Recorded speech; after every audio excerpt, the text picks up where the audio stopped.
Tiniyak naman ngayon ng PNP HPG ang pagpapatupad naman ng mahigpit na operasyon upang maisaayos ang problema sa trapiko sa Metro Manila. Kabilang dito ang pakikipag-ugnayan sa iba't ibang government line agencies para maging well-coordinated ang kanilang pagmamando sa mga traffic congested areas. Narito ang report na aming kasamang si Emil Carion. Lalo pang maghihigpit ang PNP-HPG sa kanilang mga operasyon sa kalsada ayon kay HPG Director Chief Superintendent Arnold Gunakaw. Yung penalty po ay 500. Kaya po hindi pwede gamitin ng mga taxi at saka ibang public utility vehicles yung yellow lane dahil yun ang nakasaad po sa ordinansa ng Metro Manila Development Council ng MMDA na ang bus lane lang ay para sa buses lang po. Sa ngayon ay makabagong pamamaraan ang kanilang ginagawa para maibsan ang daloy ng trapiko sa Metro at Mega Manila.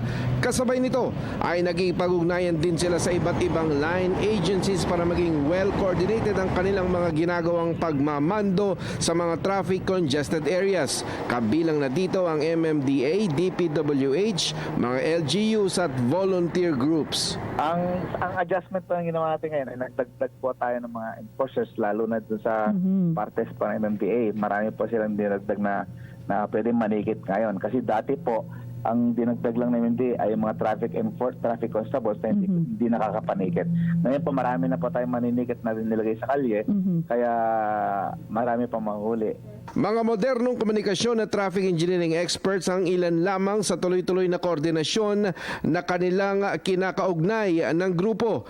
Ito ang di matatawarang solusyon na kailangan sa ngayon. Para sa Telebisyon ng Bayan, ako si Emil Carion.